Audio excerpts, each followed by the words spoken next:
when we started our journey 9 years ago, we were probably too ahead of, what India was ready for. It was that we were educating our audience through that journey of that experience of the 10-course meal. We need to split very much like an investment portfolio. Also, as an investor, how you will divide your risk in the portfolio. Of course, you usually start with something that will give you high return. We started something with a high risk business, but that's been very exciting. Compared to the other businesses that I have set up on my own, this has been very challenging because it's been such a big mission of what the foundation is doing. Like I said, the people. Timing is everything. Feeling you have to hold out through all the lows and the failures, and I think it's the whole strategy that works well in finance and I would say in business.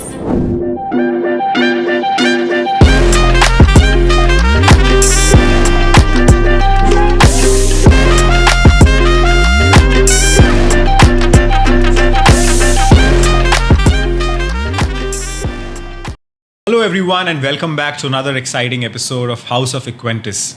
Today's episode is extra special because we have a true game changer in the culinary world with us.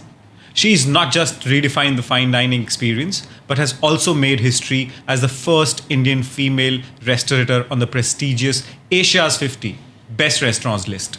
We're talking about none other than Aditi Dugar, the visionary behind iconic spots like Masque Restaurant, Sage Saffron, 27 Bakehouse, Araku Coffee, and Circle 69. If you have ever dreamed of owning your own boutique cafe or that perfect little restaurant, then today's episode is a must listen because today's podcast is all about turning passion into a thriving business. Welcome to the House of Equentis, Aditi. Thank you so much, Alok, for having me. So Aditi, just to start with a conversation, I would want to hear more about your journey. How has it been coming from Jaipur, belonging to a house or a family business of jewelers like you were telling me, and finally as India's finest restaurant owner? How does it feel like? How has the journey been? It's been very thrilling. I think that I'm firstly I was born and brought up in Bombay. I'm family's from Rajasthan, but I grew up in Mumbai, and it's really been, I think, the chaos of this city is also the chaos that I love in my life, and that's how I thrive. I've been from a field of finance and moved to being a restaurateur, and it was really going head first but drowning, but only realizing that I love food and I love seeing people, how they react with eating a perfect bite, and how that reaction or that mood can change, and it just made me fall in love with what I do, and that drives me every single day. Aditi, you've built such a beautiful portfolio of restaurants. Tell us, what was the moment or event that made you think, this is it, I'm going all in for the restaurant business? I honestly don't think you start out feeling like that, or you're going to go ahead and win these rankings or be on the world's 50 best list or open the best fine dining. I think it was almost a happy accident. I moved from a field of finance to food. It's always been delicious food around my table. My mom and grandmother's kitchens have always inspired me, and it was really, I think, the moment when I started helping my mom and we started catering business together at home. I realized that what food does to people and the reactions I got with people enjoying her food made me realize that actually this is what I love and this is what I want to do. So let's talk about one of the most iconic properties, Masque. You've earned some great reviews, I think one of the best in the country. As a restaurateur, did you always know that Masque would be a game changer, or was it a work in progress and improvisation kept happening? It was very scary in the beginning, to say the least, because everybody said we'd fail. I think that there wasn't a trend out there that where people were, kind of gravitating towards going and eating fine dining meals in India, because we eat honestly, I think that how we eat, right? Course by course, even in our homes and on our thalis. But like to be subjected, to be disciplined, to sit in a restaurant for 2.5 hours, it didn't come very naturally to us. It was a very certain sector of the audience, a very niche market that traveled for these experiences, but that couldn't really sustain a business. So it was very scary. Everybody said you'd fail. You don't have an a la carte menu. You don't have like what people love to go out to eat. There's no, it's like almost like ingredients are in focus. Where are, the expected, like if you're going to fine dine, how come there's no caviar on your menu, or there's no, foie gras on your menu? Like we were asked these questions, and it was honestly very scary. But I think you always, when you go head first, but almost drowning, and that this is what you love to do every day, we knew that sustenance and resilience was the only way that was going to make it work, because we definitely had a clear vision of what we wanted to do. Lovely. So I think it's great to hear that you were very, very clear where did you want to reach out to, and hence all the fear actually made you better over time. And I must say that your reviews are just fantastic. Like I said, probably the best in the country. So quite appreciate that. Okay, moving to the next one. You mentioned about how in India, food habits are starkly different from, maybe the Western part of the world. And when you said ingredients are in focus, I'm sure a lot of people would have raised eyebrows in terms of how would, the crowd be able to appreciate such a plating. I mean, I must say it's beautiful, but still you need to have that intellect to be able to appreciate such taste. Did you feel that fear actually translated to some initial hiccups, or was it a smooth journey when you started off? I don't think any business can be just a smooth journey, right? I think it is, you learn, and I think you have to pivot with time. And I think Masque was such a journey. And I think the reason, sometimes like, you can open a business too ahead of its time. And probably Masque was that restaurant. When we started our journey 9 years ago, we were probably too ahead of, what India was ready for. But sometimes it also honestly came as an opportunity, because it helped us understand our audience. With me already in a catering business, I kind of knew what the audience preference was gravitating towards. Like everybody was traveling abroad and coming back saying, hey, I just ate at per se, or I ate at 11 Madison Park, and can you recreate these experiences for me? Can we do a live dessert table like how Alinea does it? And we were almost translating these experiences in people's homes because of a catering business that I had started 12 years ago, Sage and Saffron, which is really also today one of India's most boutique catering companies. And those insights helped me, or made me realize that there was definitely an audience out there looking for these experiences, and it just needed that we needed to educate more and more people, and India was moving towards that. So yeah, it was right time, right place. No, absolutely. And again, I think it takes a lot of guts.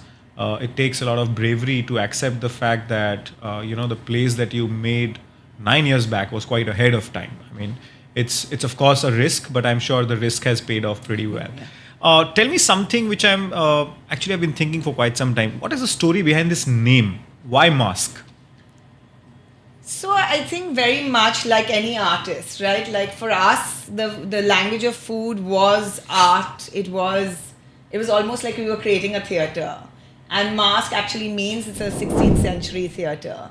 And even the architect, Ashish Shah, when he entered the space, were in an old cotton mill.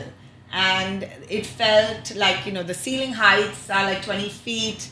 The moment he entered the space, he already started feeling the energy of the space and saying, this space feels so theatre-esque. It should be that the chefs come out of service. And honestly, that's what we were imagining as well, that, it would be that we would have to educate our audience on our journey of that ingredient, where we went foraging, or how did we source this produce, because we were bringing the very unknown ingredients to, a formal restaurant setup, which people hadn't even heard of.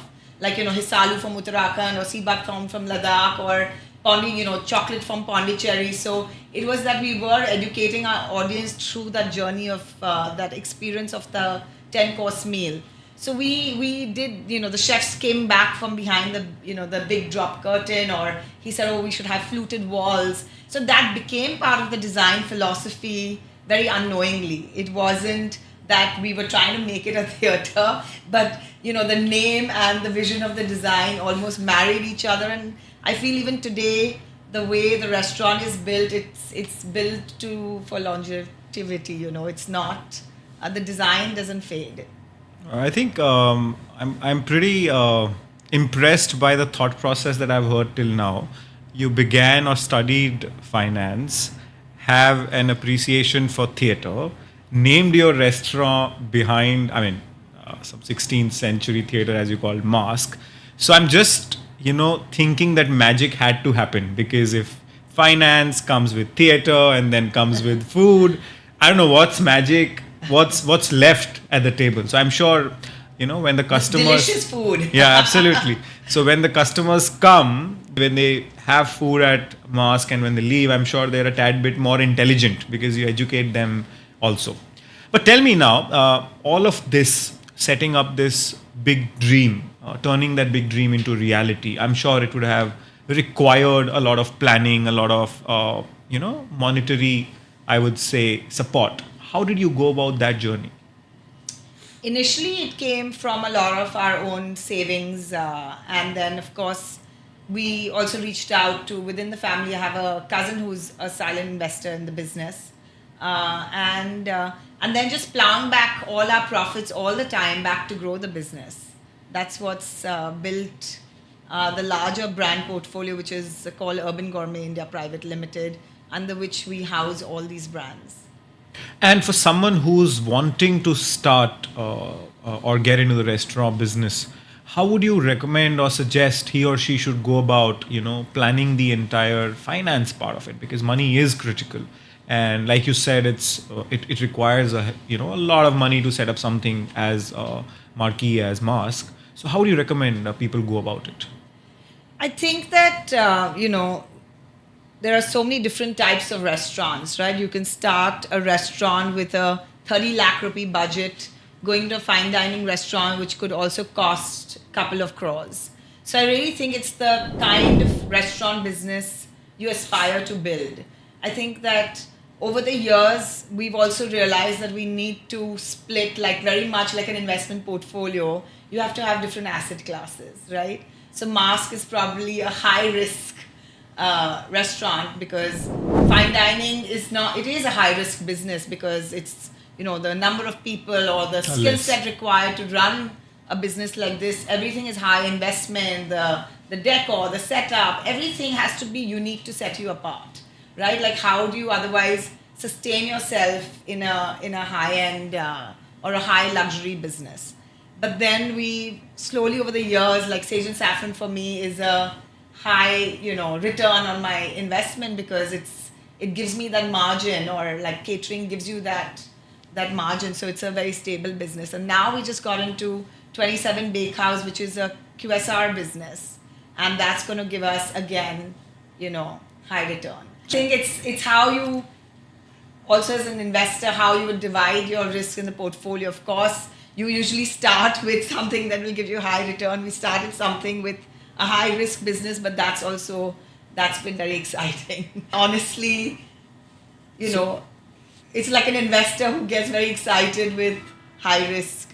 Now gives us high returns. So I'm actually able to see a very astute investor behind this beautiful restaurator now. So what I hear is that definitely, just like your investment portfolio, people need to be very, very cautious that they should be able to gauge their risk appetite first, and then take a call whether it is a fine dining, whether it is mass, or whether it is mass premium, etc. Yeah. But that's brilliant, and I'm sure your strategy has paid off. Tell us one thing about Masque which makes it just unique for you. One little thing. I think it's the people. When you say the people, is it specifically about It's the people. It's the people who are part of the team. It's the people, that the diners that come through the doors. It's really the people that make Masque what it is. Great. People, I think, as we call them, human resources, are any which way is the strength of any business or any enterprise. But I'm really, really glad that entrepreneurs like yourselves appreciate the fact that it's very important to have the right set of people and to also ensure to keep them motivated so that, the business is just not transactional, but stands for much more. Shifting to another enterprise, Araku Coffee, which is truly revolutionary. We've heard that it's India's first coffee to go from seed to cup. Managing a business like this must have come with its own financial challenges. So just to correct you a little bit there, I'm an advisor to this business. It's a social economic enterprise that is run by Nandi Foundation. Okay. And on the board, there's Anand Mahindra, Chris Gopalakrishna, Rajendra Prasad Maganti, and Satish Reddy.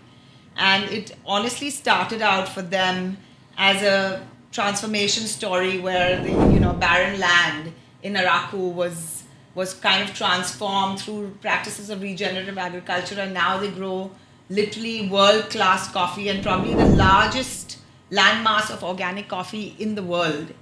And they've been written about by World Economic Forum and Rockefeller Foundation. So it's been very exciting to translate those big visions that the founders or the foundation has, to translate it into a customer journey through what I've built for them is Araku Coffee in Bangalore and in Mumbai. So it's been it's compared to the other businesses that I have set up on my own, this has been very challenging because it's been such a big mission of what the foundation is doing, and how to match that into a food and beverage experience has really been kind of gratifying but also challenging at the same time, because people are not, it's like, how do you change when somebody comes for one cup of coffee, but how do you make them without having like farmer stories on the wall, or how do you still excite them or challenge them to think differently with just that one cup of coffee.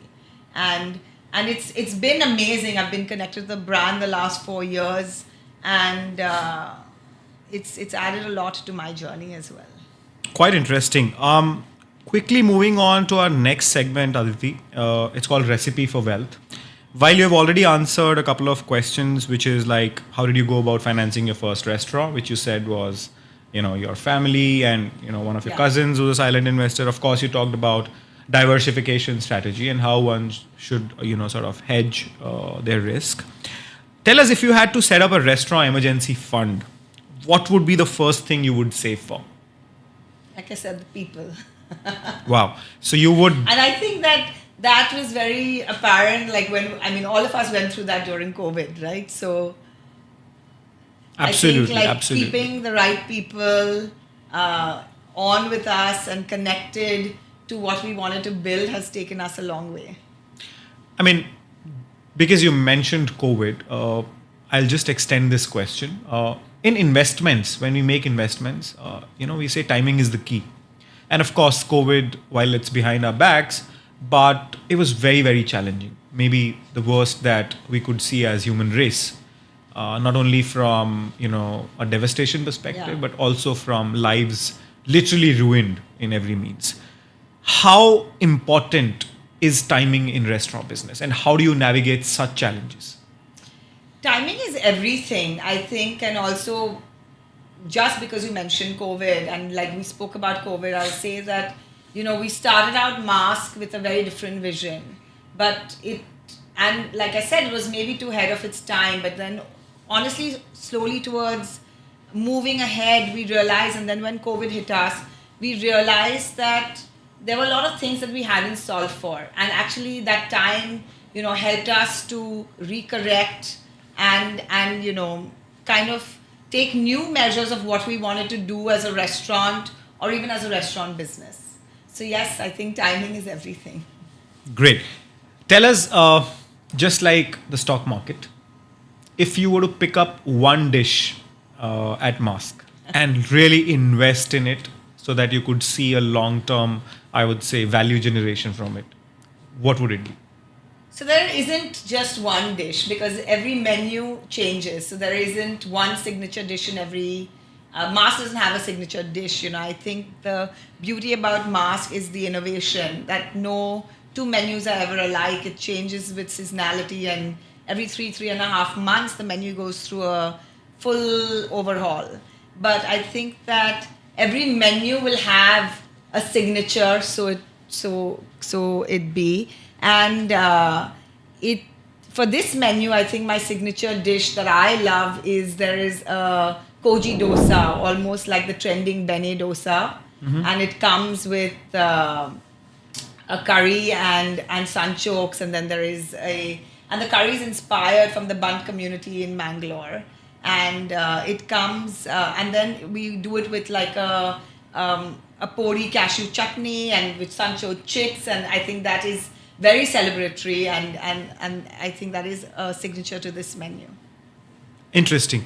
I've been hearing these little keywords in your conversation, from Mangalore, from Ladakh. I think there's a lot of inspiration from the Indian culture in the food that you plate. Is my understanding correct? Correct. So Masque, I think from the very beginning, it was a very ingredient-driven restaurant which focused on highlighting ingredients from within the boundaries of India. And over time, it became more about the stories that we got inspired by traveling through these regions. So I think today how it stands is that we borrow from tradition to build modern Indian cuisine. Lovely. I mean, if I were to tell you about Equentis, we actually also borrow from Indian tradition. Of course, as a culture, we've been a savings economy. We haven't actually started to consume until maybe some years back. As an economy, we are still learning to consume, and all thanks to category creators like yourselves, wherein people are now ready to pay up for experiences.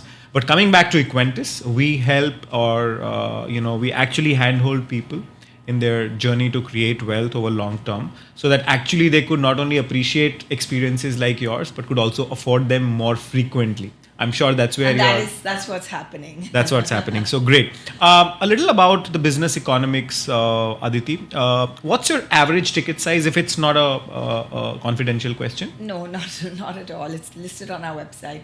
About 8,000 rupees a head, and then if you add alcohol, it goes up to about 12,000 rupees a head.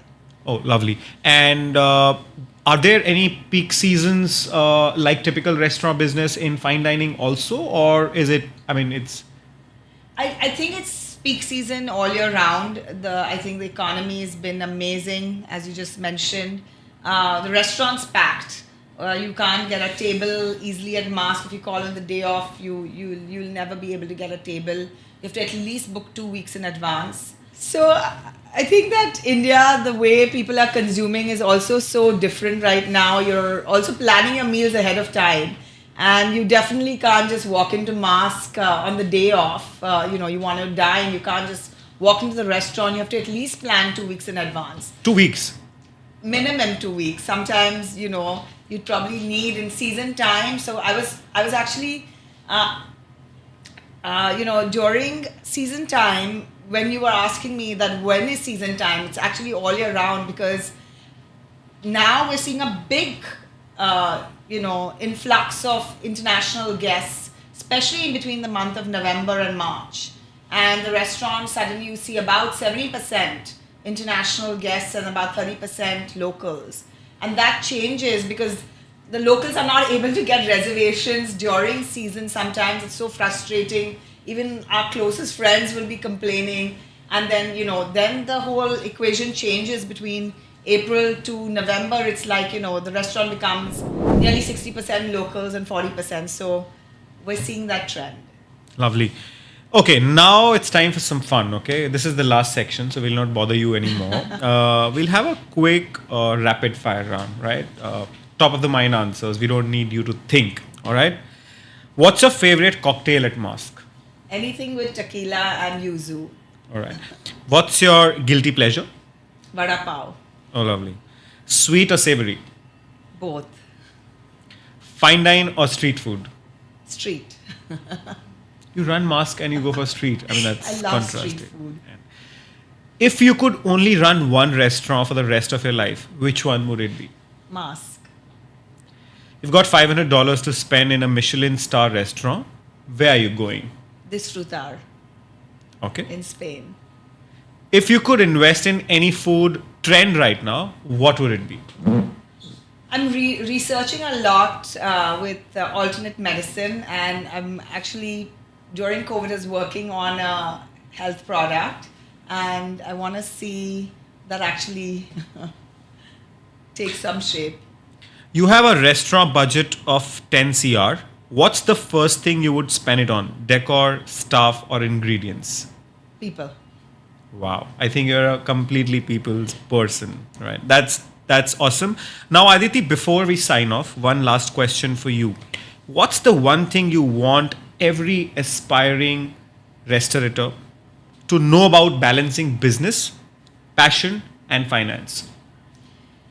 I get asked this question all the time, and especially with my journey, and everybody thinks it's come so easily, but actually it's quite the contrary. So I think, of course, I went in building Masque with a lot of passion, but there was a lot of fear to fail, and really it's the resilience that you have to keep going, right? When you are on a good journey, on a good track, when you're on a good investment, you have that feeling you have to hold out through all the lows and the failures.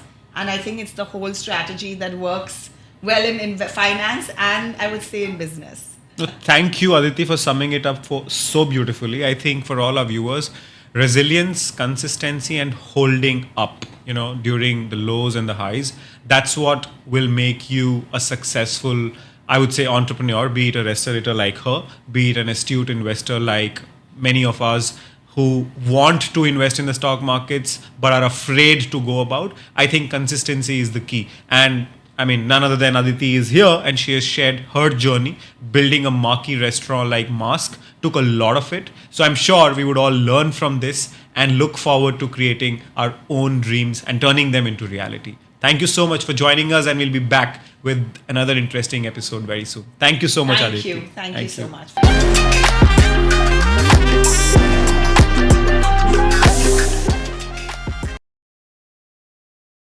Investments in securities market are subject to market risks. Read all the related documents carefully before investing.